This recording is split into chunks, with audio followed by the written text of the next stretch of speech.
My name's Gilbert Reid. I'm going to sort of be orchestrating in a very minor way this event.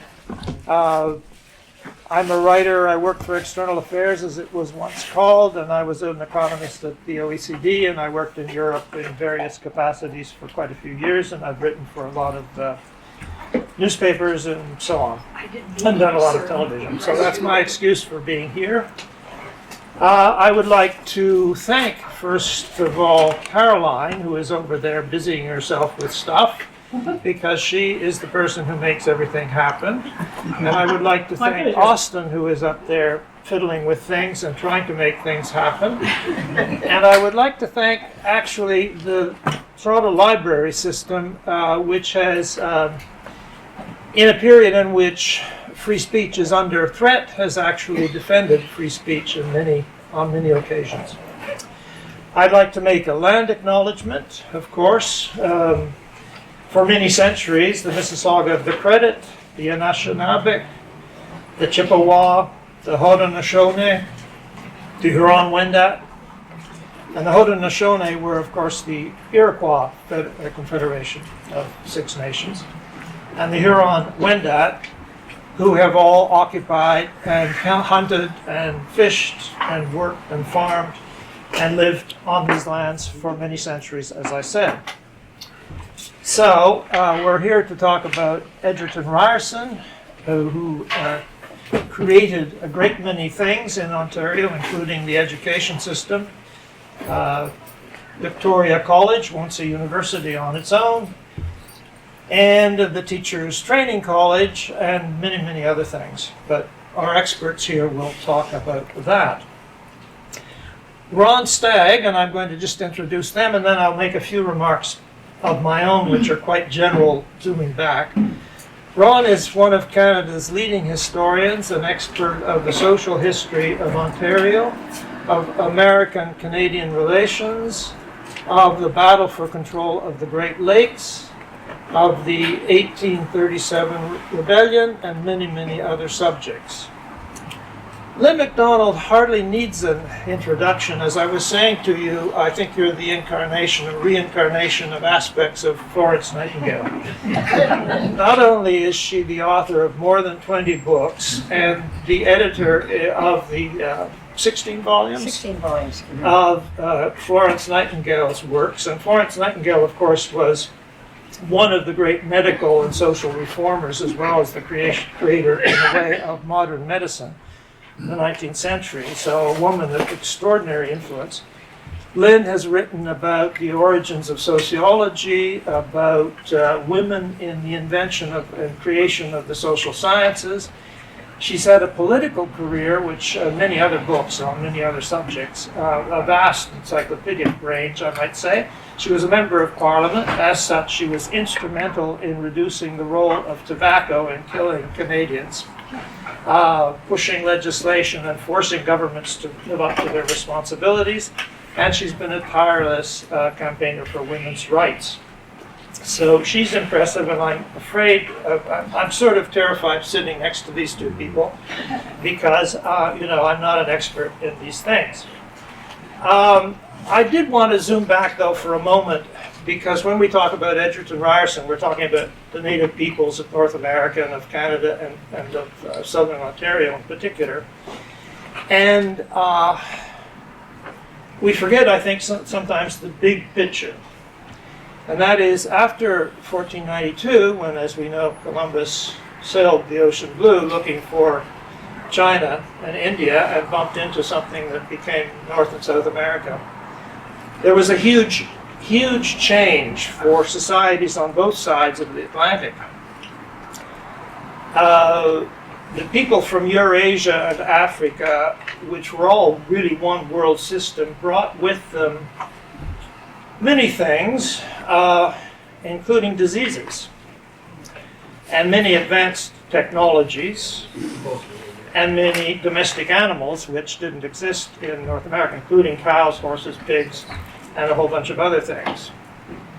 But the diseases that were brought, and for which the peoples of North and South America didn't have resistance, killed between, it's estimated, and we don't know, between 50 and 90% of the populations of the two continents of North and South America.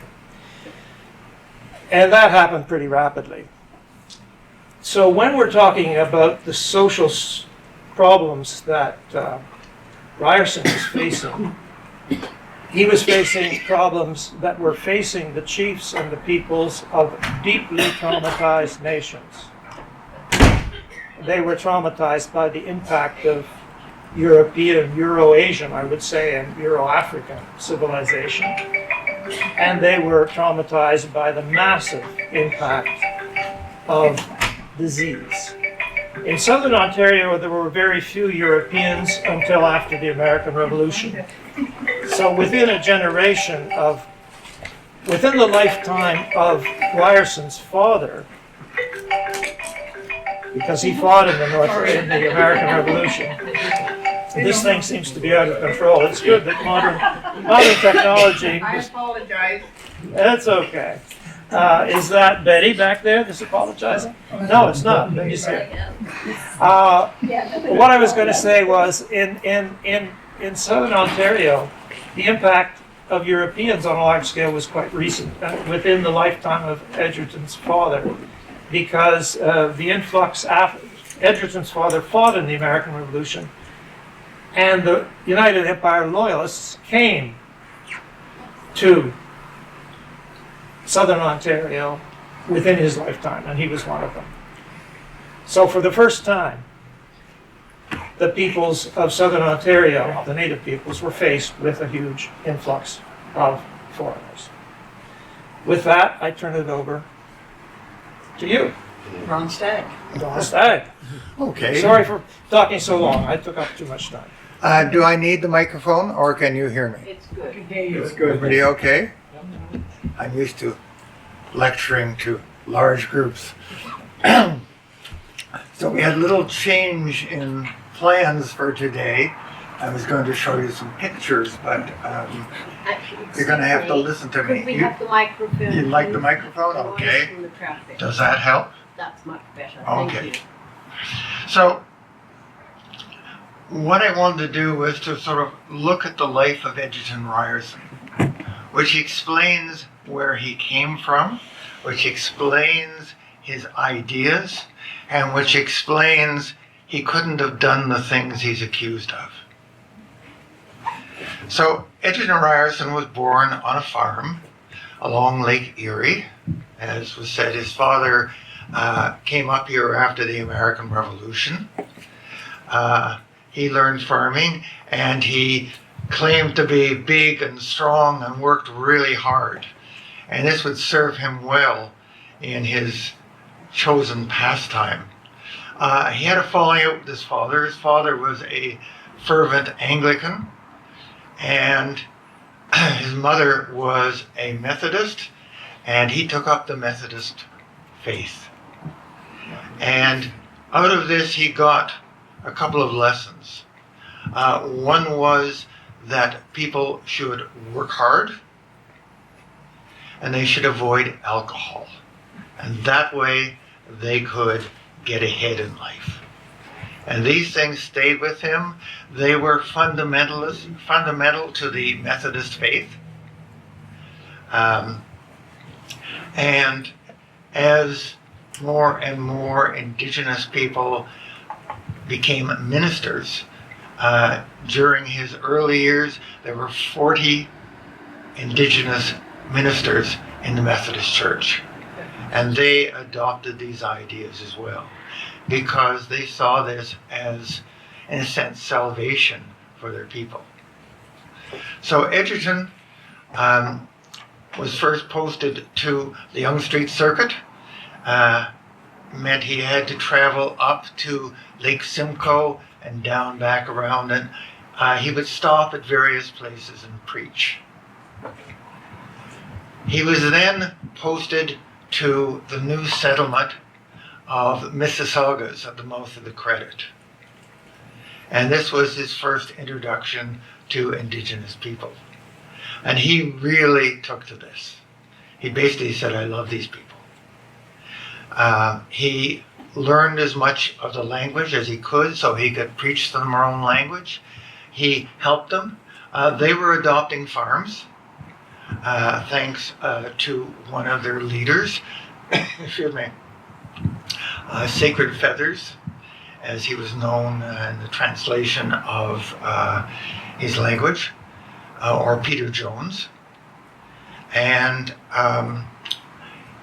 he helped out on the farms and worked with these people. They very much respected him. They gave him the name of a recently deceased chief as a mark of respect. If you go down to Wellesley, you can see his name, Cheechak, on one of the lanes fairly near Yonge Street. He only stayed about a year, but he was very much influenced by this. After that, he got involved in a fight with a man who was considered the most intellectual in what was then Upper Canada, now Ontario. This man, John Strawn, insisted that the Church of England should run everything. And this young man, he was only the beginning of his 20s, took on John Strawn in the press. And he were so taken with this that he was appointed as the first editor of the Christian Guardian, which was the Methodist newspaper. And he made it very successful. And among other things, he took up Indigenous issues. He welcomed letters from Indigenous people. During the decade, the 30s, he took a couple of trips over to England because he was responsible for basically founding what is now Victoria College, what was then Upper Canada Academy in Coburg. And they needed money. So he went over there. And while he was there, he actually tried to reach Queen Victoria to ask for protection for the lands of the Mississaugas, because they didn't have a clear title. They had signed away in treaties massive amounts of land, and they only had a tiny bit along the Credit River left. So they just settled at the mouth of it because there was no one there. So he tried to secure the title for their lands unsuccessfully. He helped a number of Indigenous people get ahead in life. And he remained a friend, though he didn't have a lot to do with Indigenous people in the rest of his career. He remained a friend and a supporter.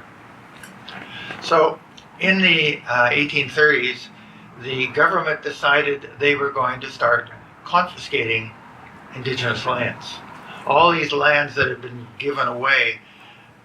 Some of you will know when early people signed treaties, they thought they were signing an opportunity for sharing land, because they didn't have a concept of owning. And so, of course, European people thought they've signed it over to us. So they started bringing in settlers. The settlers crowded out the Mississaugas, and the Mississaugas finally gave up, and thanks to Peter Jones, they moved with the help of the Mohawks on the Brantford Reserve. They moved there where they are to this day. The Mississaugas of the New Credit. So at this point, Ryerson didn't have much to do with them. But the government was, as they say, confiscating land. The governor at the time was quite keen on this, caused a lot of protests, and the British government backed off on it. But the British government, particularly the Indian Department, which was run from Britain, wanted to get the land away from Indigenous people for settlement. So they came up with various schemes. In 1846, representatives of the Indian Department met with most of the chiefs of groups in what's now southern Ontario at Orillia, the place that now is Orillia, and said, hey, listen, if you people will go onto land in a central point, we'll set up schools to teach you how to farm. And these people were not dumb. They said, no, we're not going. We know what you're up to. But we do want those schools. So the Indian Department approached Egerton Ryerson and said, hey, look, we need a plan for these schools. We need a curriculum. Can you give us an idea? And he was very busy. At that point, he was setting up the educational system in Upper Canada. So he was too busy to do it. So he got another letter from the man who had approached him. And this one said, look, we got to get going on this because there are people who will, for various reasons, be against the scheme. And we want these people to be the equal of their white brethren. So that's the key thing. This is not about getting rid of them. So Egerton Ryerson came up with a short letter or report explaining how this could be done. Now, that's the last that Egerton Ryerson had to do with this. But people have taken this letter and read into it things that it didn't say. This is very important. This is a thing that's happening more and more these days, where people are trying to change society and they blame the past for it and they pick and choose what they want to justify. This is in fact what happened at Ryerson University, where people wanted to change the name. So in this report, Egerton Ryerson said, look, what we need for these people is education and religion. And in order to get education, they need to go to special schools. People seized on this and said, he's sending them to these schools to basically destroy their culture. And this is what, of course, the later residential schools did. But if you read this carefully, you will see what he was trying to do was to train them in farming so they could take part in what everybody else was doing, or what most people were doing. It's very clear if you read this. But as I say, people have seized on certain words. He talks about indigenous people can't be civilized unless they have religion. And of course he says, they're uncivilized. That's not what he was saying. The term civilized has changed since then. There were, in fact, 3 levels in the thinking of Scottish philosophers that Egerton Ryerson followed. And you had the nomadic, the hunter-gatherer, and eventually the civilized. That was the third one. This is what Europeans were. And what he was saying was, we want to bring them up to the level of everybody else so they can do well. They can run farms. Unfortunately, the government didn't fulfill its promises. It said it had set up 3 schools and only set up 2. It said that it would provide farms for the graduates. It didn't do that. So people that managed to make it through this, they basically hadn't learned the old ways, and the new ways they couldn't use. So it was disappointing. The curriculum that he suggested, and they followed it generally, was regular education you would get in the school system, plus learning about education. It meant for a very long day, and it was very hard on the young students. So these schools did not do well.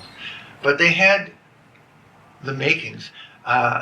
They sent people who had been trained in the new teacher training facility that Egerton Ryerson had set up. They were allowed to speak their language as well as English. They were allowed to come and go as they pleased. So it really was an attempt to create an environment for these people to succeed in modern society. Now, he's been accused of trying to assimilate people, of trying to turn them into agricultural servants. He doesn't say that. He says they will be the overseers of large farms, or they'll have their own farms. And in fact, the idea was that indigenous people would actually take over running these schools. And his friend, Peter Jones, was actually supposed to take over one of the two schools, but he became very ill and in fact died. So this was not about assimilation. The other thing that's often said is, it was an attempt to destroy their culture, and the whole religious thing was an attempt to destroy their culture and substitute European culture. Not at all. The missionaries, and by the way, most people had converted, a large percentage had converted by the 1830s before all this started. But the idea was you would graft onto your beliefs these ideas from Christian religion, not you would substitute them. This is one of the most offensive things I find from this. The suggestion that indigenous people were not smart enough to know what they wanted. And they wanted religion, they wanted to learn to farm. So after this, Ryerson was not involved with the education of indigenous people. But one of his beliefs was everybody should get the same level of education. Doesn't matter who you were.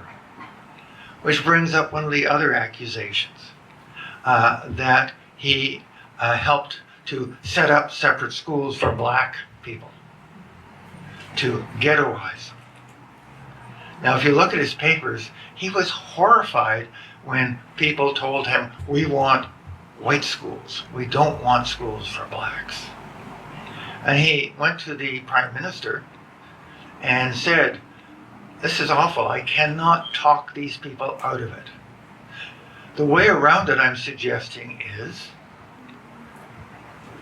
make the individual districts responsible for education.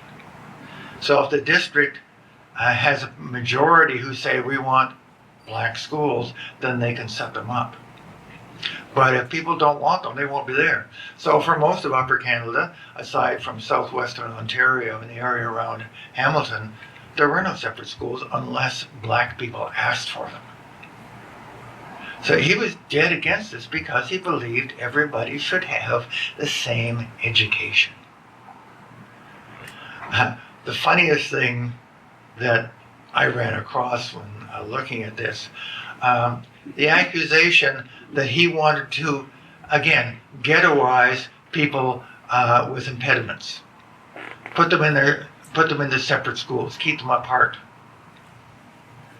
And of course, it's funny because it's the only way they would have an opportunity to get an education. The educational system at the time couldn't handle people with various impediments. They were stuck in a one-room or two-room school with one or two teachers, and they had to teach a whole bunch of grades. They didn't have time to deal with people who were blind or deaf or whatever. So what he was suggesting was, let's create separate schools for these people so they can get an equal education. When Egerton Ryerson died, he was idolized. They took up a collection which included students, public school students, teachers, as well as governments, to put up a statue of him, to thank him, because not only did Ontario benefit from his ideas, but also other parts of Canada, particularly in the West, adopted his ideas. The ideas of Canadian textbooks, trained teachers, compulsory education. All these things were brand new. Students at the time in the country didn't go to school very often because they had to help on the farms. And so they just disappear at times. So this was an attempt, again, to give everybody an equal education. I think I'll leave it at that point, and Lynn will have a chat about residential schools, and then we'll welcome questions and comments. Lynn. Yes.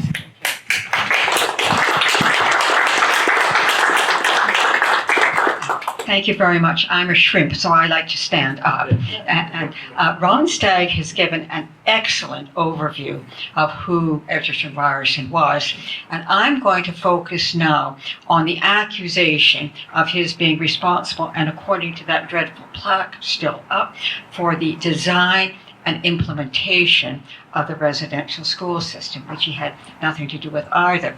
Now, if I wanted to hang somebody for doing something very wrong, I'd like to quote them. I'd like to find where they talked about it, right? And if you look for where Ryerson advocated residential schools, you can't find it, literally. There were 3 biographies. He got it he up. fixed it. Okay. Well, can I just get a bit around the corner Here? so I can see? Thank you, Austin. Okay. Yes. Okay. Now, how am I going to just get it to go forward? Okay. So.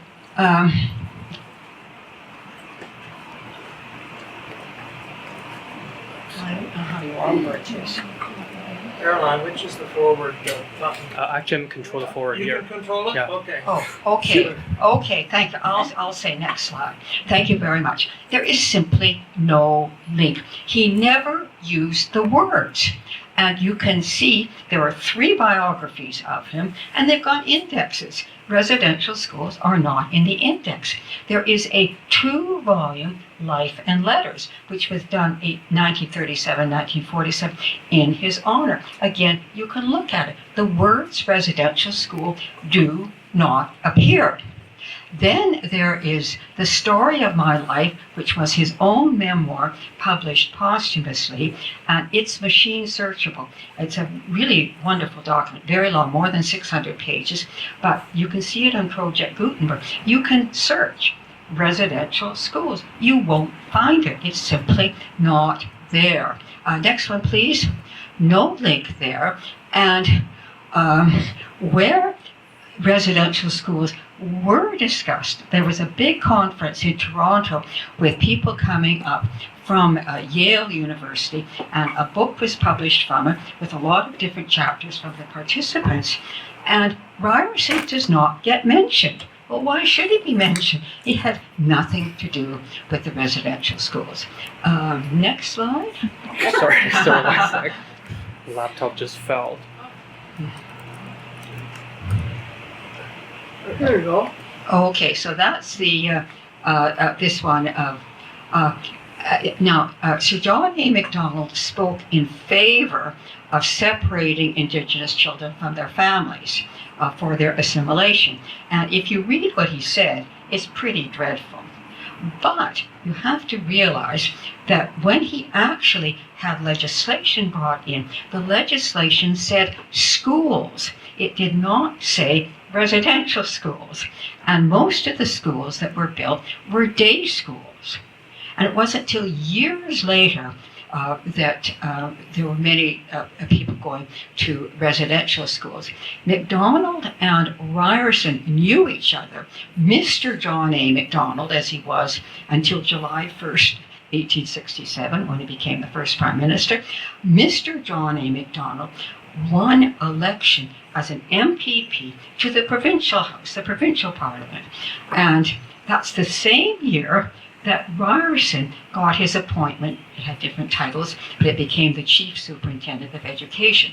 His successor was called the Deputy Minister of Education. But how can you be the Deputy Minister if there's no minister?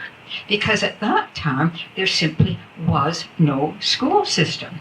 If parents wanted to send their children to school, all schools were fee-paying, they were pretty lousy, there was no teacher training. Those are the things that Ryerson changed.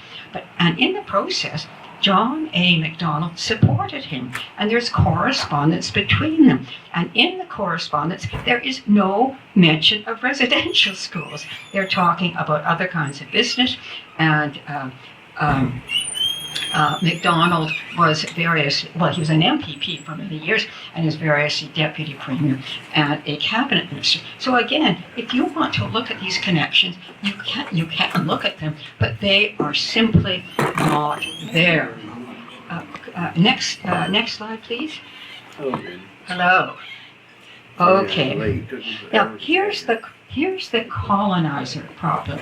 The Standing Strong Task Force of the former Ryerson University denounced Ryerson as a colonizer. And being a colonizer is contrary to our values. Now, how can you be a colonizer if you're born in Ontario? And he didn't come in from somewhere else.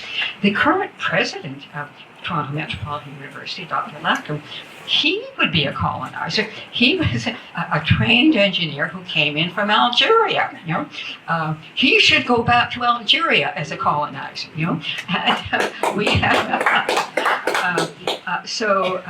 It's just a nutty expression, a colonizer. But also, let me make clear that his ideas were not colonial ideas from the mother country. Of which, of course, many of the things that did come in, people wanted to set up similar institutions to what they had in England. But in Ryerson's mind, the English educational system, if you could call it that, was lousy. He did give credit to the Scots for having better schools, but England was bad. France was bad. Very few children learned to read and write in France. And Ryerson's ideas for his educational system came from his faith. God is the creator of us all equally. There should be no title, rank, or attainment. Okay? So we should all be equal, and all should participate in the running of society. He was looking forward to parliamentary democracy, having elected governments and so on, instead of the family compact on 86, and all of that eventually happened. But that was his idea. To take part, however, you have to be educated. You at least need to know how to read and write. And so he saw that as essential. And that was Ryerson's great contribution. It's hard for people nowadays to realize how revolutionary that was when very few children went to school at all. He set up a system, and eventually, I think it was by 1871, it actually became compulsory. Parents had to have their children go to school. You couldn't have done that at the beginning because you needed to build a lot of schools. And so things were done gradually. But he set up this system. The Common Schools Act for Ontario went through in 1850. And PEI followed in 1852. Sorry, are we moving along here? I guess there's probably another slide. Yeah, the PEI came through after that, and then Nova Scotia and New Brunswick. So here you have Ontario, thanks to Ryerson, doing these revolutionary things in education, which are taken up elsewhere in Canada, and as Ron mentioned, all the way out west. British Columbia got its teachers from the Toronto Normal School, which he set up. So this was just an enormous contribution, and this was ahead of what England did. The Forster's Education Act of 1870, that really brought the UK into having decent schools. That's 1870. Ontario was 1850. And what was wrong there was there were elite schools, Eton and Harrow, and a smaller number for girls like Cheltenham Ladies College and so on. But for the rest of the population of England, there simply were no schools unless a church started them or a group of philanthropic people started them. So here you have Ontario being so far ahead of the UK, and yet Ryerson is denounced as a colonizer. Okay, let's move on. Ryerson's source was his faith, as I've mentioned, and it carried on. Next one, please. Now, if we look at where residential schools really came from, the Davin Report, Nicholas Flood Davin was an editor, a journalist, and Sir John A. McDonald appointed him to look at American residential schools. And he came up with a 16-page report favorable to it, and it was for aggressive assimilation. So that was Davin. May I note that Davin never mentioned Ryerson, and Ryerson never mentioned Davin. But yet that's really, if there is a blueprint for Canada's residential schools, that's where it is. Oh, okay, I have the next one, please. And there were civil servants who were terrible scoundrels, really appalling to Indigenous people. Duncan Campbell Scott was a distinguished Fellow of the Royal Society of Canada and its president, a distinguished poet, and yet he was very complacent about disease and deaths at residential schools, which were really enormous because, of course, their lack of immunity and so on, they were very high. And he prevented the publication of the medical officer's advice on the subject, Dr. Bryce. Dr. Bryce later published it on his own and called it a national crime, the terrible treatment. But that was Duncan Campbell Scott, and later he was buried in Beechwood Cemetery in Ottawa, and later a plaque was put up by his grave denouncing him. Well, truthfully, I think once you get to the cemetery, it should be rest in peace. But that's what happened. And next one, please. And then there's this another very bad civil servant, Van Kougna. Now, there are others of them, but I think these are really the two worst. And he was the first person at Indian Affairs to propose, basically it was a pass system for in the West to keep Indigenous people from going near settlers. They wanted to promote settlers. And he also is known for cutting the rations on reserves. There was a terrible fall in available food from hunting with the disappearance of the buffalo herds. And food was sent. Actually, this is one of the things that Sir John A. McDonald did. Food was sent, but it's a very sorry story. And these civil servants were very prominent in the bad things that happened. Next one, please. And then later prime ministers, you get Sir John A. is blamed, who really was not responsible for those things. But in 1920, an amendment to the Indian Act made regulation possible to be mandatory, because it wasn't mandatory in the original act. But in fact, it was not brought in. It wasn't made mandatory at that time. Then in 1933, amendment made attendance mandatory.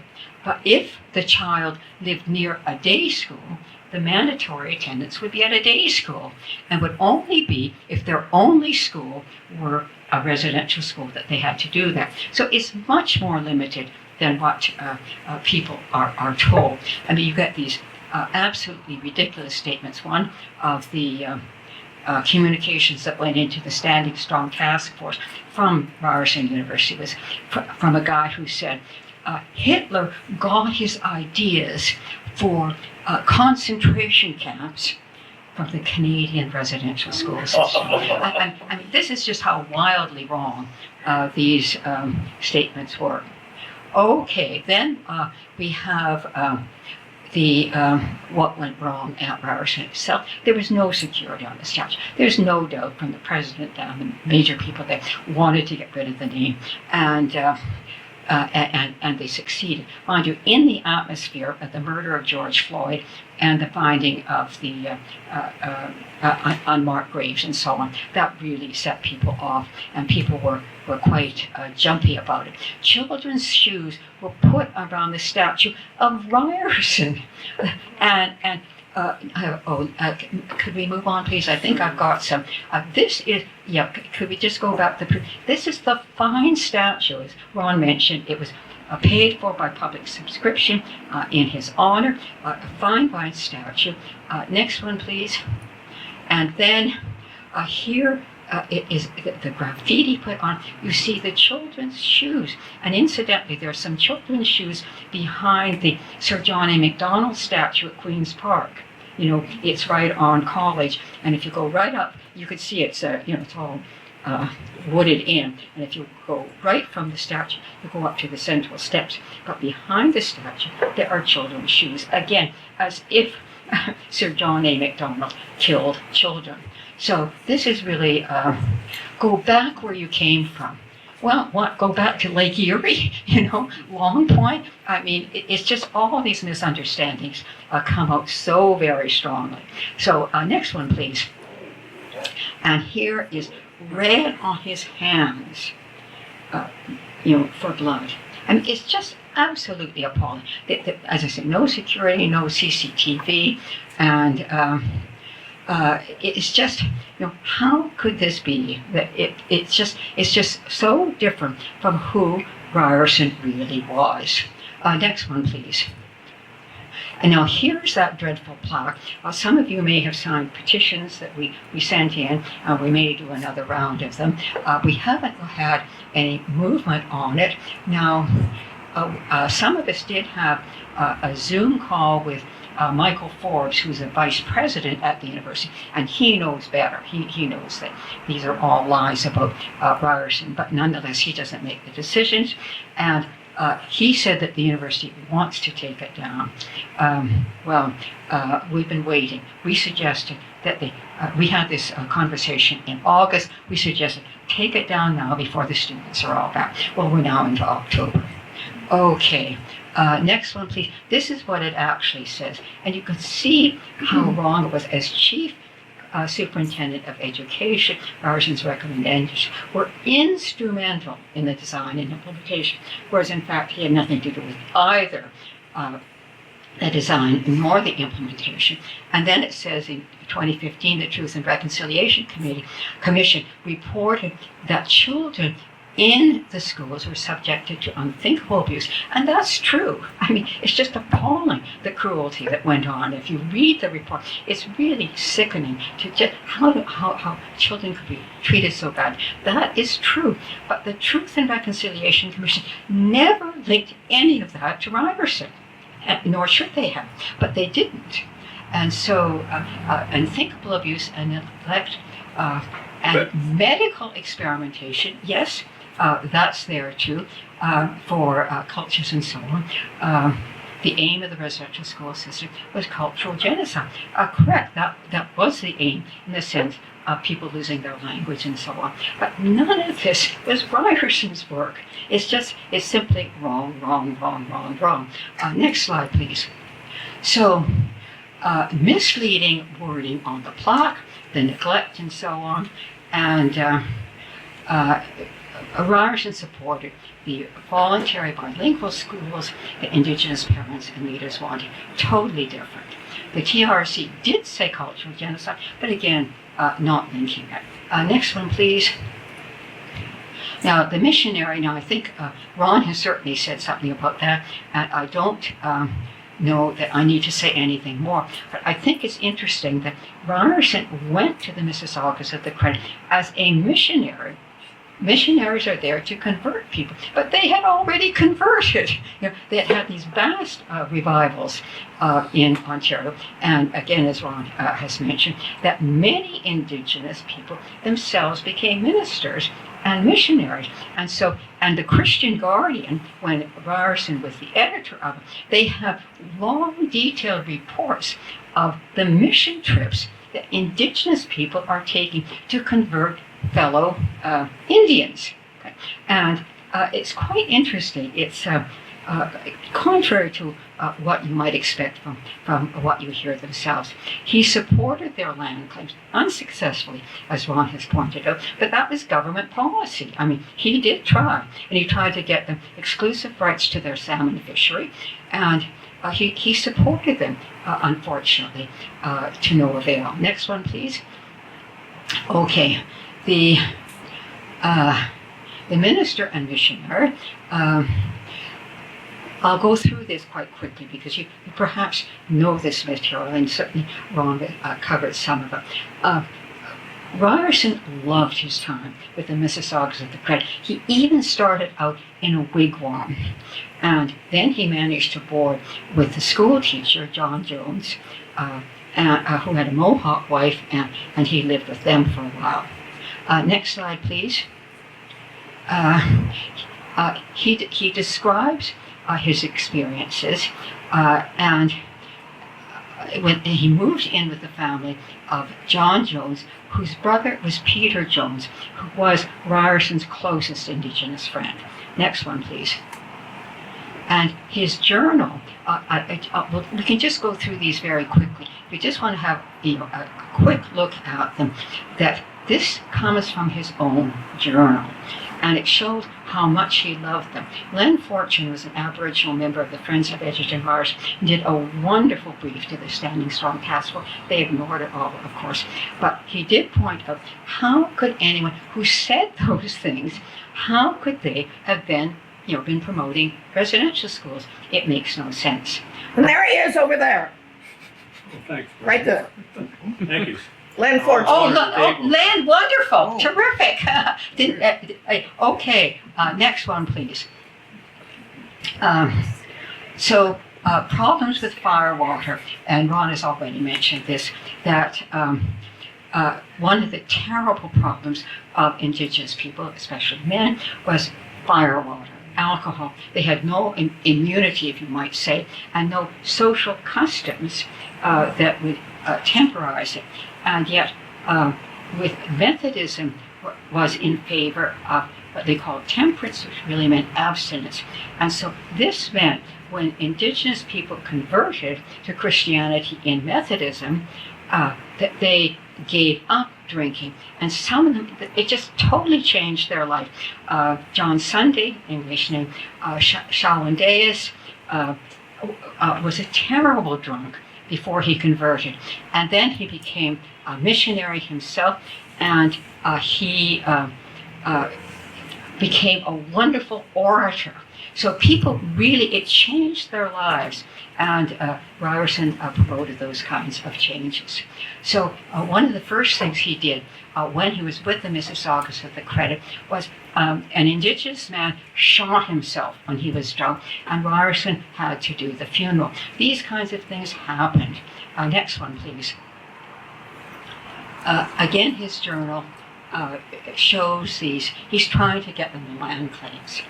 Next one, please. The use of legacy. Now, this is one of the sneaky things in the Standing Strong Task Force report. There's a section, Appendix D, which has the life of Egerton Ryerson, and it's got very positive things in it. I believe Ron Stagg advised on it. Then you get to a longer section called the legacy of Egerton Ryerson. And the legacy starts off with talking about Indian Act and amendments and residential schools. Well, Ryerson had nothing to do with either of them. There is no link there. They just set it out that this is his legacy. It's just, the lack of logic is very, very troubling. That Ryerson's legacy, all of these very misleading statements. Next one, please. and repetitive use of strong words in that report. You get trauma comes in frequently. Trauma creates space. All of these things have trauma. Well, but what did Ryerson have to do with anything traumatic? He helped them to learn farming. He was friends with them. It's just so out of whack with what was really going on. Next one, please. Legacy, it was also used at Victoria University. Now, their renaming included a residence and some scholarships. It wasn't renaming of the whole university, but nonetheless, their report had all kinds of factual errors in it. And they recommended that his name not be used honorifically. Then the Standing Strong Task Force, and the Victoria one, they recommend, no longer use his name honorifically. And the research panel used cultural genocide. In the report, they also used genocide. Genocide means killing the whole group, right? And that was certainly the aim of Nazi Germany, was to kill all Jews, and they came all too close to doing it. Next one, please. Appendix B, I call it a fake appendix. Appendix B talks about what we learned in the stakeholders. And since the results, the recommendations were negative to completely disappear the statue and to change the name, it sounds like, when you look at this list of organizations, it sounds like people recommended that. And it's quite a list. But 23 of the organizations were duplicates. Well, this was not very well set up. Next one, please. And the task force report, with this long list of organizations and only 2 individuals, and they included things like the Canadian Civil Liberties Association, leaders, all kinds of respectable organizations who said nothing about Ryerson. This is an entirely misleading appendix, what we learned. They didn't learn it from those things. What I think all those names represented is they got some kind of an email saying, if you'd like to comment, you can send in your comments. Next one, please. So Ryerson, the journalist, as editor of the Christian Guardian, beginning in 1829, it became the largest circulation magazine, and it covered, of course, church news and mission news and so on, but it covered international news, and it covered the various causes he supported, like political liberalism, the development of democracy, and so on, and of course the abolition of slavery. And so there's all kinds of interesting material in the Christian Guardian, where Ryerson is learning. If you're a journalist and you're getting stories and it published every week, and you're reading incoming stuff, he began to build up a lot of material, and some of it, of course, was on education. There was no school system at that time, but he argued, he got information from other countries and argued where it was better done and where it was worse. Next one, please.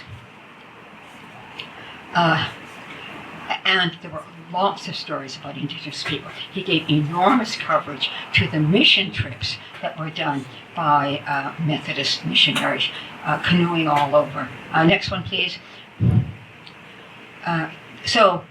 Getting towards the end. Oops, I guess I'm repeating these earlier ones. Not needed here. I've already said that the documentation is simply not there. Residential schools don't appear in these various publications. Next one, please. We want to restore his honor and tell the truth. The name change is not going to go back. We're not trying to change that. But we think, and we have argued this, that he should be honored at the current Toronto Metropolitan University. There should be a building named after him. There should be something on the website that says what his enormous contribution was. Next one, please. And this will take time.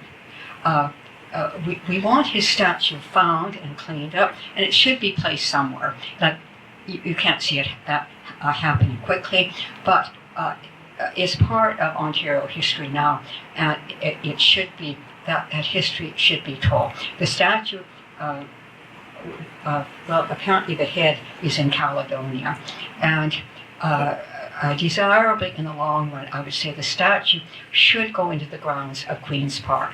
I don't think that's going to happen in my lifetime, but shall we say, Ryerson was at that level as such an important maker of Canada and maker of Ontario. Next one, please. So I want to leave you with this portrait of Ryerson. It shows him young and idealistic, and he was idealistic, and he did work very, very effectively to change Ontario and to change the school system throughout the country, and even influence what went on in the UK. So he made just such an enormous contribution, and we want to restore his honor. And so, as I conclude, I think we can say that we can be proud to be connected with Egerton Ryerson. He made that enormous contribution, and so we say to him, thank you for your work. Over to you.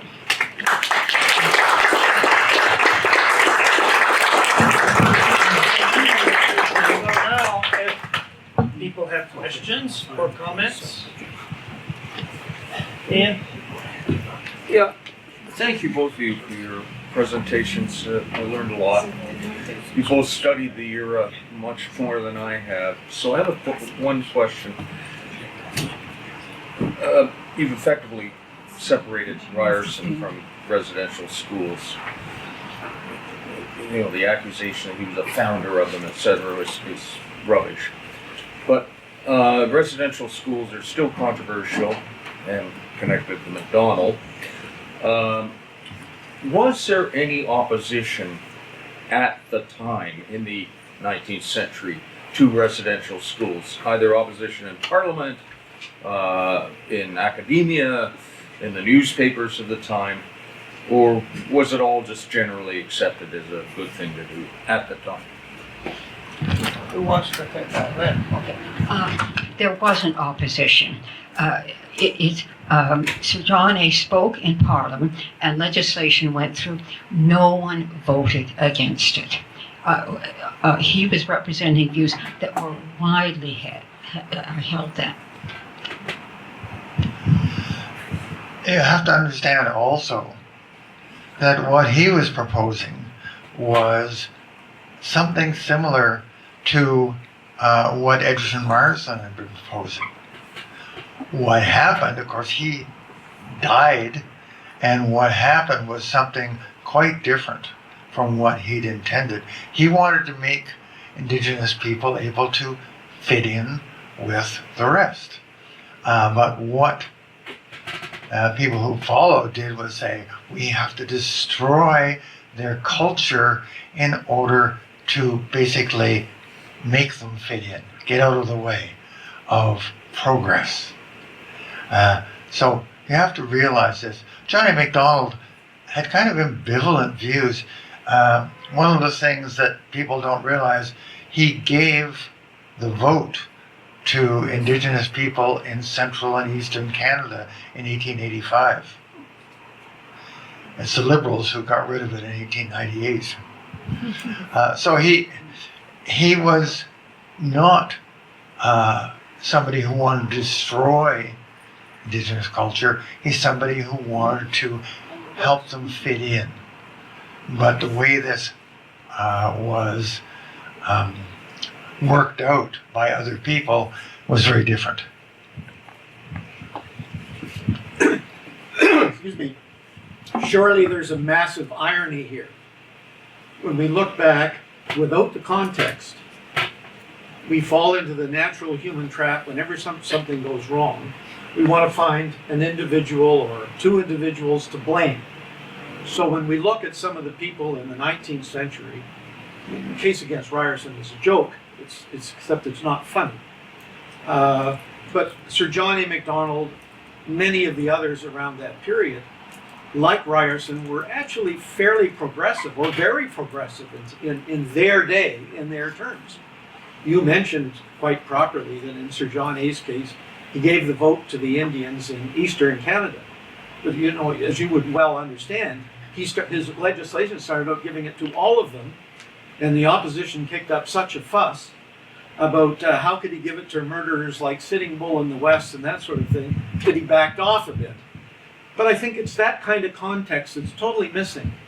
And the crime in missing it, as far as I'm concerned, is that you cannot correct those things if you pretend that these things happen because of one or two evil people, as opposed to understanding the context.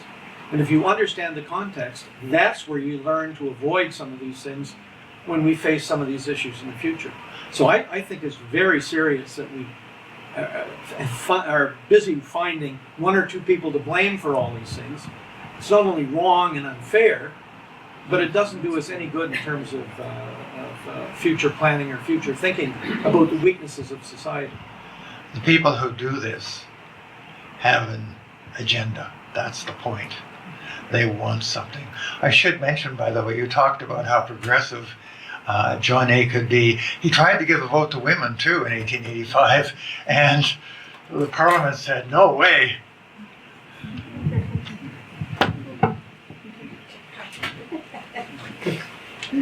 Kind of picking up on the point that Graham was getting at, I would like to know more about residential schools as a subject. We all understand that bad things happen there. I'd be interested in knowing, was that policy to be doing bad things like it was in Nazi death camps? Or was it because certain people in certain locations got out of hand and did bad things? How widespread was it? How widely was it known? Was the issue lack of supervision? That sort of thing. Prince Charles was sent to a boarding school where he came home in tears because of the abuse he got. Was that sort of thing, was what was going on in the residential schools qualitatively different from what was going on in other private schools and other places? I'd like to know more about that sort of thing. Well, I think that there was a great variation between the residential schools. We don't know that they were all bad all of the time. There were some investigations, and certainly the physical and sexual abuse were found out. The Phil Fontaine really blew the whistle on this, and then the Truth and Reconciliation Commission documented it. I would love to see a proper study that really looks at the range of the residential schools, because you certainly see positive things, and parents wanted the schools to continue. Yeah, you do see that. And I read Thompson Highway's memoir, and Thompson Highway, of course, became a very great writer. And he came from the northern west tip of Manitoba. His father wanted to go to school but couldn't. 5 children in the family had already died. He was the second youngest and the youngest. So he was sent to it was a Catholic boarding school.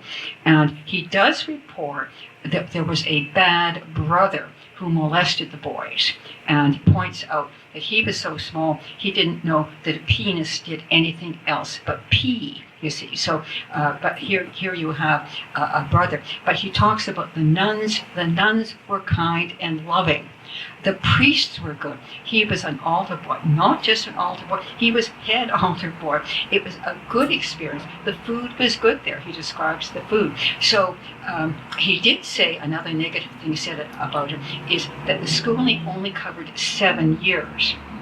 And so that means you don't even get into high school. But he had many, many, many good things to say. So as I say, I think it's a lot more complicated, and that has just never been documented. You know, it's just not there. Now, there would be deaths at residential schools simply from overcrowding and poor ventilation. But there are more deaths about healthy army men in barracks than if they lived at home. You know? So it's just overcrowding can do it. But the differences aren't enormous. Florence Nightingale actually did the first quantitative study of disease and death at these schools, and she did find a difference. Their disease and death, they were higher than English children living at home. Now that's a very high standard, right? Okay, and she did find that, but they were not enormous. You don't think of concentration camps or anything. So I would really like to see a much better, much more nuanced study about them. And now Nightingale mentioned, apropos children's wards in hospitals, you have to have them in the most traveled part of the hospital, because children can't protest, they can't complain if something is done to them. But so a children's ward should never be on the top floor of a hospital. It should be where people are coming by. And of course, when there is abuse, such as the brother in Thompson Highway's school, how does anyone complain? The children can't complain. I mean, what, a child is going to write the Indian Department in London? I mean, that just can't be done. And of course, the perpetrators aren't going to report themselves. So people got away with it. And that's the very sad part of it. It's just, when you read what happened there, it's just so hard to imagine that so many abuses could happen, and they're well documented, but they're not the whole story either. The other thing to consider here, as Lynn's saying, this is a very complex situation. I mean, there are people writing now saying none of this is true. People had a good time, and they find evidence of people who said, yes, I enjoyed being in residential school. So it is a complex thing. Two things you have to consider. One, the government never provided enough money, so children were really hungry, and that contributed to disease. The second thing is, in later years of the residential schools, most of them were run by the Catholic Church. So you had priests and nuns running this, neither of whom had children. So their concept of keeping these children in line might have been quite different from what you'd find in a home. So it's something that has to really be examined, as Lynn says. I picked up the Standing Strong Task Force report, and I've read it, went through it, and I found it a bit odd because the conclusion to me seemed to be a bit presumptive. They don't flow from the body of the report itself, which is quite positive. So it seems to me a bit presumptive that they appear to start out with a predetermined conclusion. I'm just curious to know, under what authority was it authorized, this report? Who organized it? What authority did they have? And who determined the people who wrote it and contributed to it? This was authorized by the president of Ryerson. After that plaque was put up, people were appointed. By who? The president's office. So there was no public participation.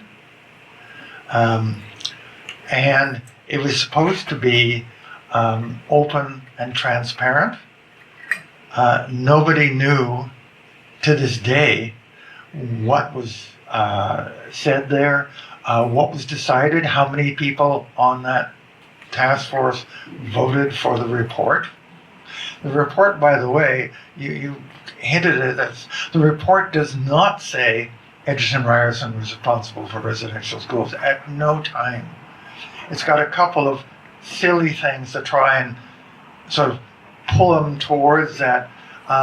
It accuses him of saying nasty things about Mohawks. He was over in England trying to raise money, and he said, "Oh, they're vicious. They were vicious before the missionaries came." Vicious meant something, again, very different back then. It meant full of vice. They were drinking, they were idle, and it's exactly what he was saying all the way through. But they've taken this to justify the report. The other thing they did was, right at the end, was to show a picture of all those children's shoes at the statue, which had nothing to do with this. It's very symbolic. Those shoes are very symbolic. What bothers me, in this day and age, we seem to be in a period where groups can prepare reports like this, which are then adopted and approved, without having gone through a rigorous process of review and debate by qualified historians and academics. You're quite right. The Board of Governors at then Ryerson University and the Board of Regents at Victoria, they both promptly approved the report. They did not send it out for critical review, and there are lots of factual errors, and of course, leaps of logic, and like Rowan says, that the report doesn't say he was responsible for the design and implementation of the residential school system. The plaque says that, but the report does not. Can I summarize? I think the issue of Ryerson's responsibility can't hear those. The question of Ryerson's responsibility can be settled very quickly by a couple of factors you brought out. The first one is that his time frame had nothing to do with the time frame in which the residential schools were established. He was long dead. But the core thing is that the residential schools arose from McDonald's decision to ask a conservative member, Gavin, to go to the United States and investigate, because the Americans had had residential schools for 50 years and had been well established at that time.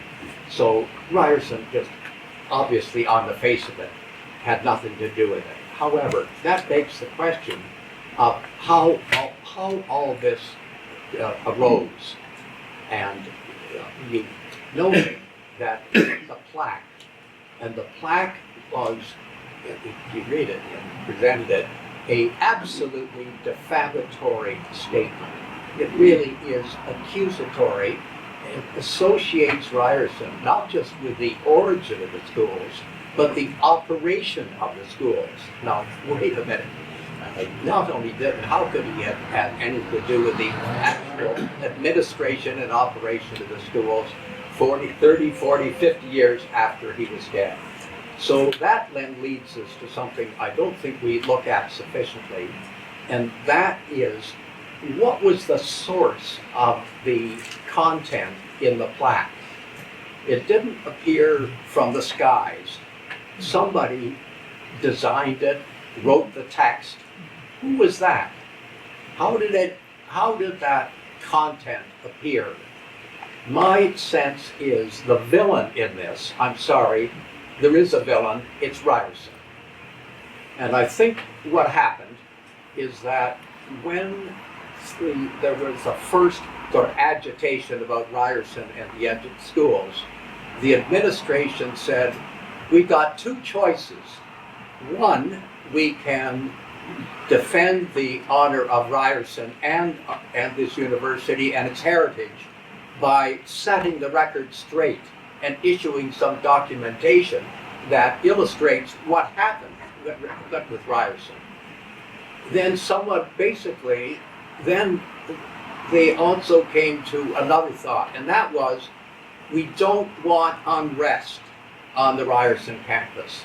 And rumors will start, and this will thing. So why don't we get ahead of it, and join the idea misnomer, and then we will, how should we do that? Now, I don't do it deliberately, but in any event, the Ryerson administration is responsible for that plaque. You can't put up a plaque on a campus just by anybody out there, nor can students.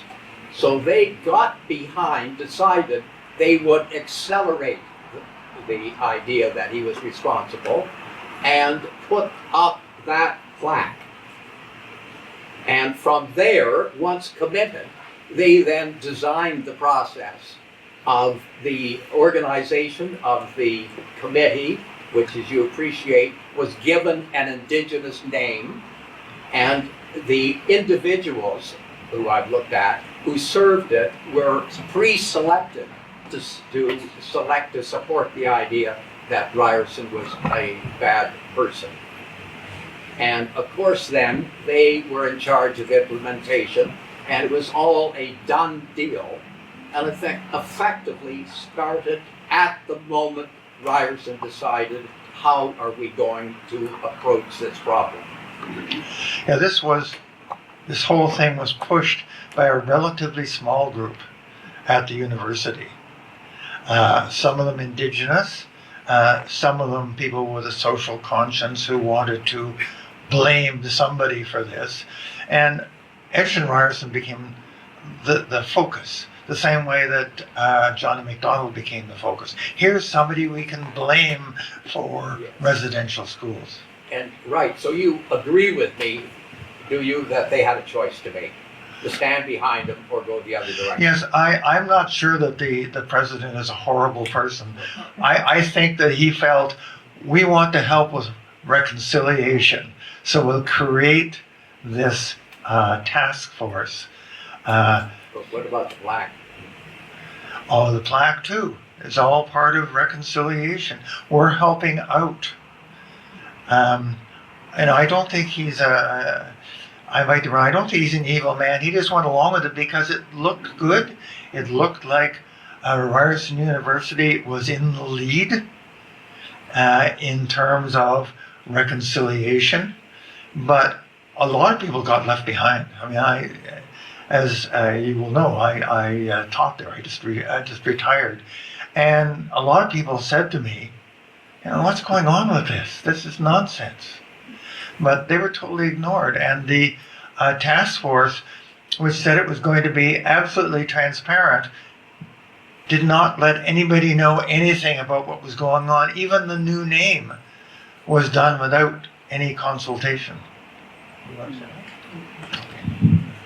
Well, can maybe talk a little bit about the Yellowhead Institute and what influence it may have had in changing the name, and in particular Dr. Lynn King. Question about the Yellowhead Institute? I can answer that. The Yellowhead Institute came along kind of late in the process, and it was part of the whole thing. This was the Dean of Arts who decided this would be a good thing, again, for reconciliation. And I have to say, looking at some of the things that Hayden King has written, he doesn't know his history.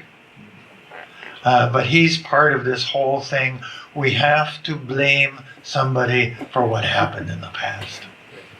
Could I just add that I contacted Hayden King. Apparently he bragged about being the person who really got the statue down and the name change. But I did write him, and I pointed out some contradictions in what he had written and asked him for an explanation. I never heard back. Just have one question about what do you think of the use of the word genocide?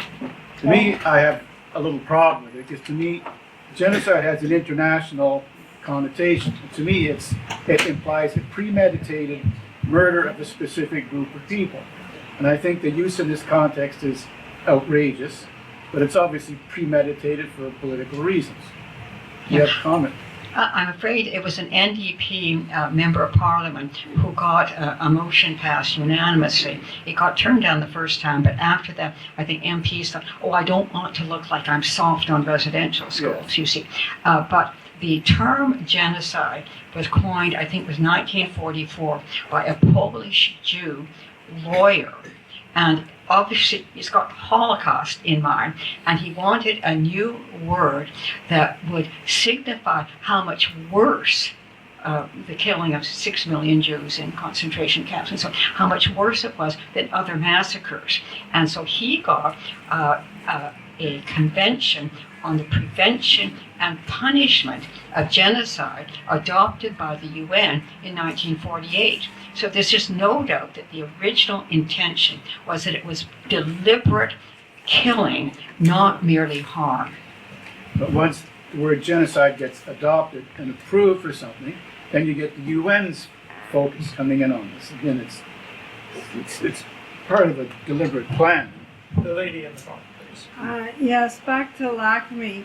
I agree. I don't think he was an evil man.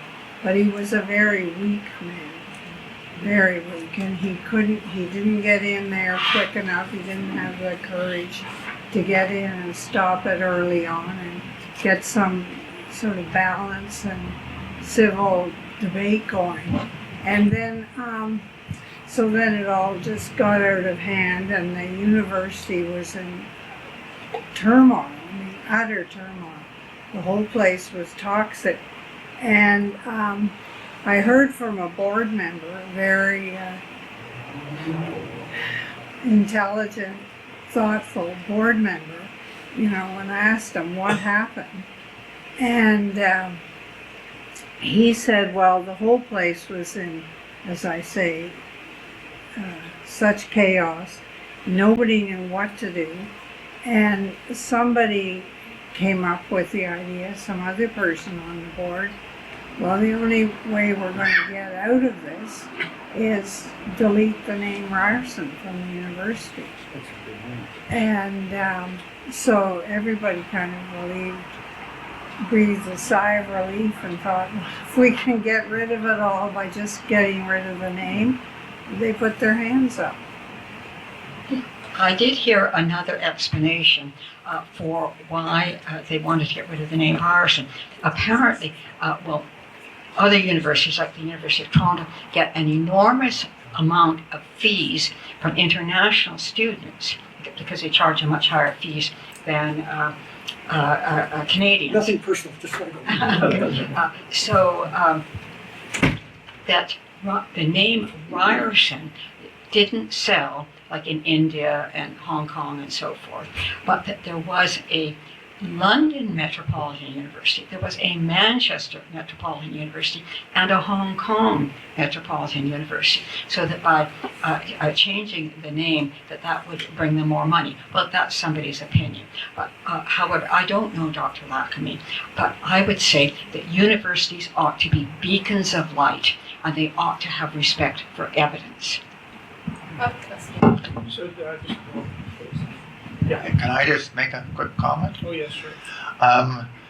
The university was in turmoil, but because a lot of people said, what's going on here? We don't want this. But they couldn't do anything because essentially the task force and the president agreed. But there was no public input to this. That's the point. They let people send in their views, but then they paid no attention unless the views were something they wanted.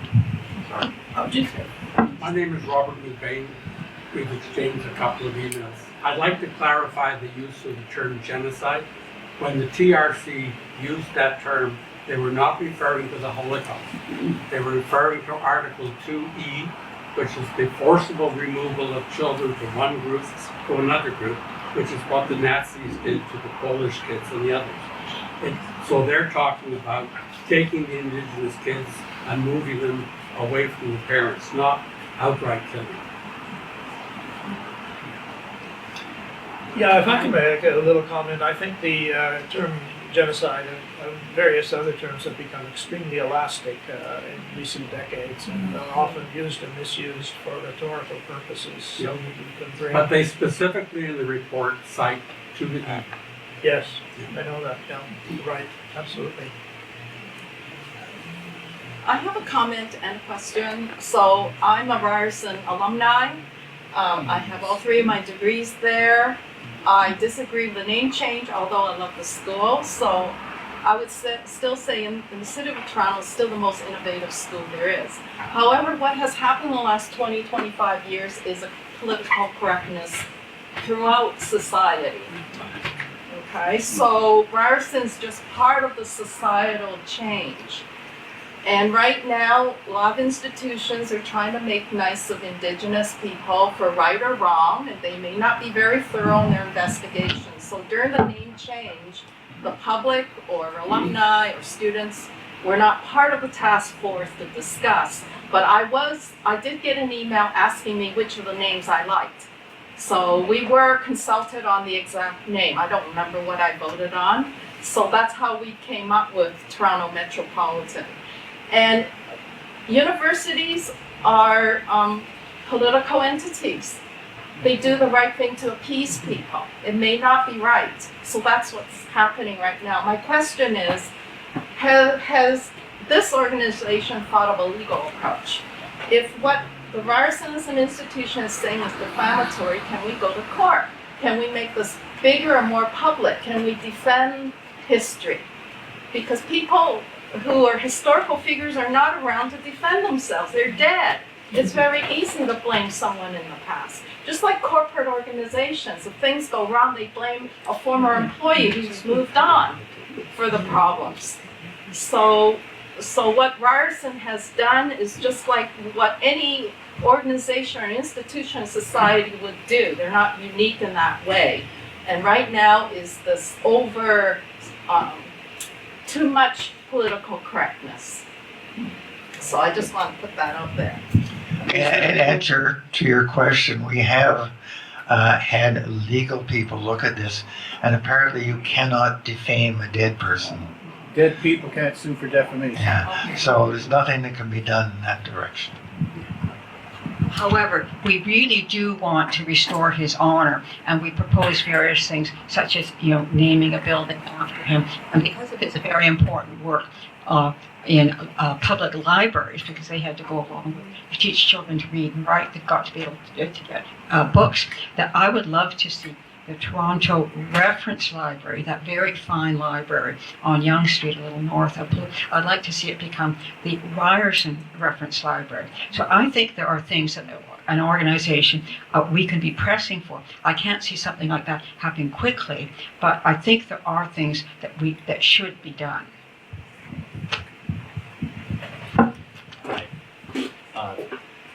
Ron and Lynn, obviously you guys have been doing this since 2021. Is it that far back? Longer than that. And I can never thank you enough for getting it going. And you're doing a hell of a job. I just want to ask Lynn, I was on a Zoom with you a few weeks ago, and then there was a gentleman there that brought up Ryerson's statue and sort of getting it. I was at my daughter's wedding. Well, obviously I had to go there. Beautiful daughter. And we call them A, B's, what do you call those things that you rent a house? You rent a house? Airbnb. And we were about a mile from where I believe the head of Ryerson is. And I was thinking, if I got half a dozen Cape Bretoners and my son-in-law who was ready to go, I said, we should do a raid and get that statue back. I mean, why? I volunteer. You volunteer? Why has it been so long at his head? What a disgrace. And the thing is, like, nobody but this group really cares about it. I mean, the politicians don't care about it. I guess the educators don't care about it. And it's something that shouldn't, it's lingering on. It's a cancer. He was a sacred man. He really was. I mean, probably too deep in his memory, but he was a religious man, obviously, and he was a loving man. And he, of the studies that I have done, and you've already mentioned it, Ron and Lindy, he truly loved the indigenous people. And for us to sit around, and we're not, this is the wrong group. I should be talking to another group that, but anyway, what I wanted to say, we got to find a way to get that head back. I mean, that's terrible. And if you went to another country and described what happened to a decent man, I think the first thing they would say, well, did you get the head back? No, we're scared, basically. We don't want to upset anybody. But I know you got a million things to do, but that should be on the agenda somewhere, Here So is thank the you. head. Anyway, great job, both of you, and all the other crusaders. Head is in Caledonia. Where the body is, we don't know. We don't know. In Caledonia. I just want to take a brief moment to promote the Canadian Institute for historical education, which is totally focused on, is a huge supporter of the Friends of Ryerson and all the work they've done. But I didn't want the meeting to end without putting in a pitch for my organization. So just to go a little bit further, and we should wrap this up soon. The issue of why isn't the head, why don't people demand the head come back, and why don't they demand that the statue be brought out of wherever the university is hiding it? The answer is people are afraid. What? They don't want to be going against the stream. And the stream has been, we've got to make up for all those horrible things that happened in the past. And that means that we don't pay attention to the facts. And that's the big thing here. Just a plug, by the way, if you want to learn more about Ryerson's life and the accusations against him, I have a video, which I was hoping to show today, on YouTube. It's called Words from Egerton Ryerson. And it goes into his life. It's got lots of nice pictures, but it goes into more detail than I did. But basically says what I already said. Can you send it to us on email? I'm still hoping to get a book on Ryerson about his life and the false accusations and so on. I'm hoping to get a book published. Don't have a publisher yet. Not easy, but I think we need a tribute to him, and I think in book form would be a very good idea. Now, Lynn Fortune's excellent material, and there are two pieces of it, one which was a brief to the task force and one later. They're on our website. If you haven't seen them, they are really superb. I'd like to ask a That's where the question. sign-in sheet is. I just need for names. Who has the sign-in? It's a booklet. Okay, yeah, it should be going around for people to sign. Please. And the there are actually 5 videos we've done. They're on the website. You can access them through there. Maybe if you give your emails with your signature, then the material, the links can be sent. Yeah. To you. Please, yes. Okay. But Ron, I don't understand why we're afraid to get the head. What do you mean by that? For the last while, the people who want to, they want to correct the failures of the past, and they have been in charge. They make these charges, and people accept them. I had a fight with the Toronto Star. I did an opinion piece, and somebody who opposed Egerton Ryerson did an opinion piece, and they were supposed to be published together. The editor put it in there, and then went away for the weekend. And the deputy editor tried to kill it because he, like a lot of people, believed Egerton Ryerson was a villain. I know, I understand that piece, but physically, why are we, afraid to go wherever that head is to that place? Well, it's because it's in it's in the hands of Mohawk warriors who took it down there, and you might have a fight to get it. I don't know.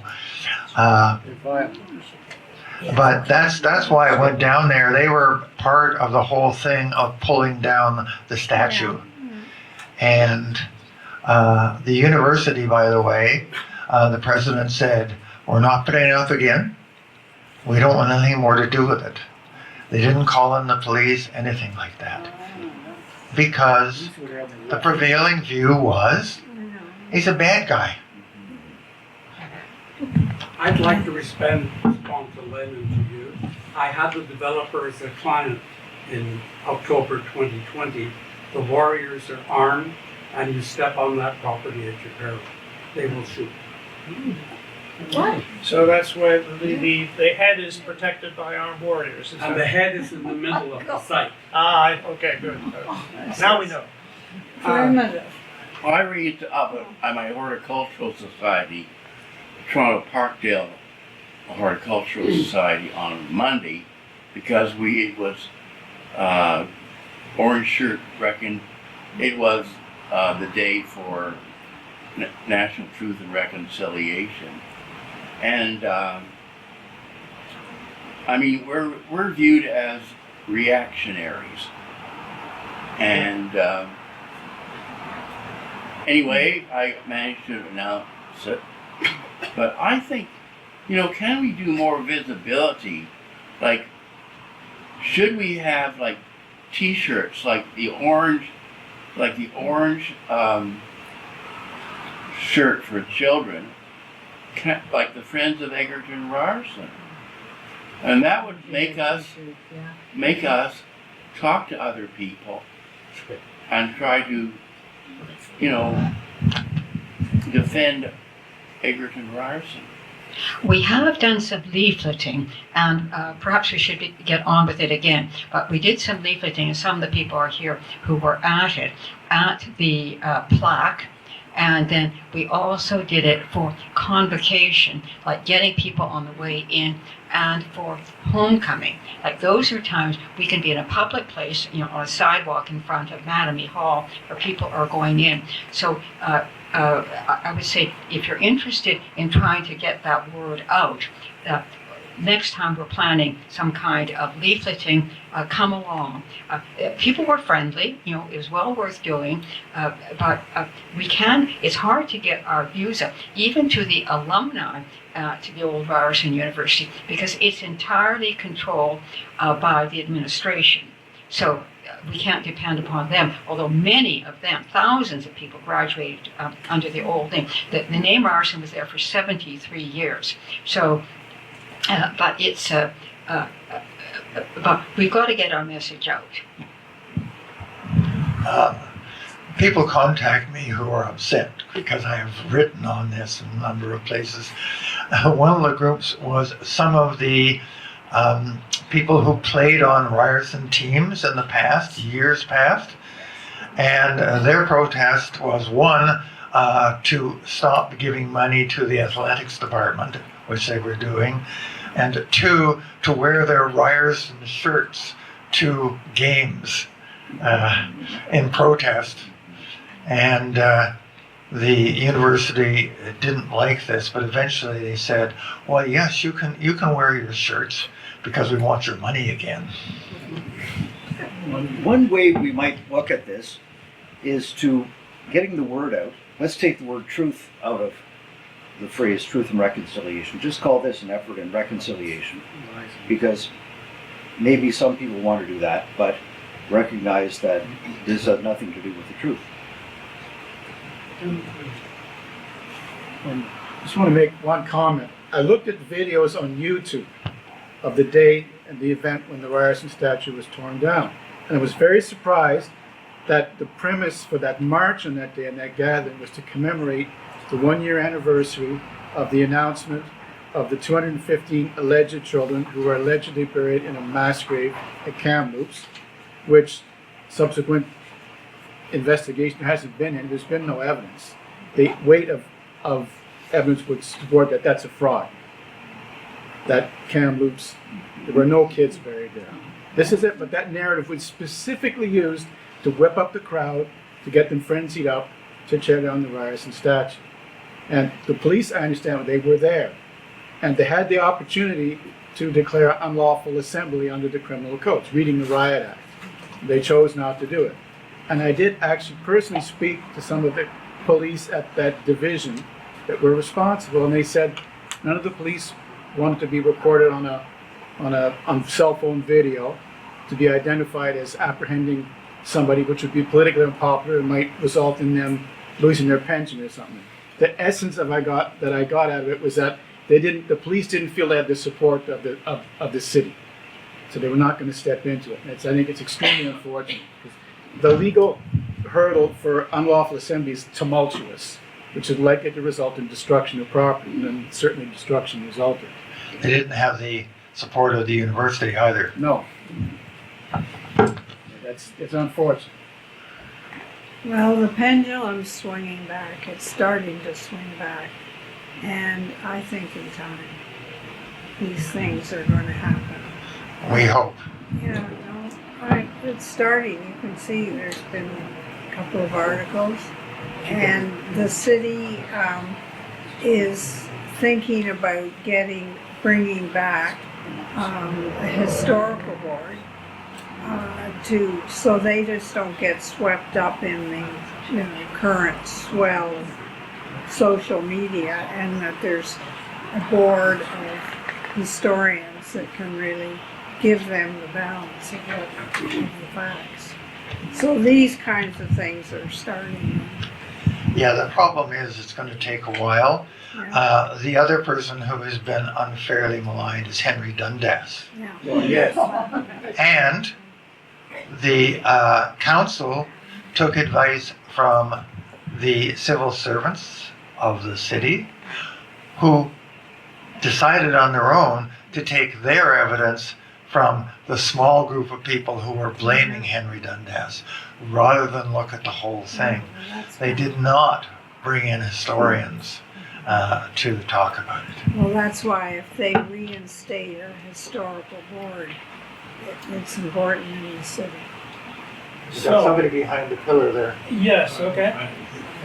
I just want to emphasize what Judy was saying. There's a time when you just get into the wind. You can't get anywhere, no matter how good your points are, how right you are. It's just wasting your time. And I think she's right. It's beginning to change. So if you're going to plan other moves, I am thinking in the context that are you really wasting a lot of energy? You can be dead right, but this last period, you can see it. It's not just, as you say, Dundas or Ryerson. The public is not there yet. No, they're not there yet. They are, I agree that they are moving. Yeah.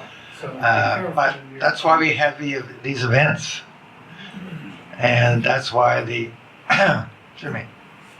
Canadian Institute for Historical Research also does the same thing. We're really trying to get away from, rather than saying this is what the evidence tells us, this idea that I feel that this is what happened. Well, I think that's a good point, perhaps, where we can wrap up. I don't think the tide turns by itself entirely. You have to push the tide quite a bit, actually, sometimes. So I'd like to thank Lynn and Ron and everybody here, and Caroline particularly, and the library system for a wonderful discussion.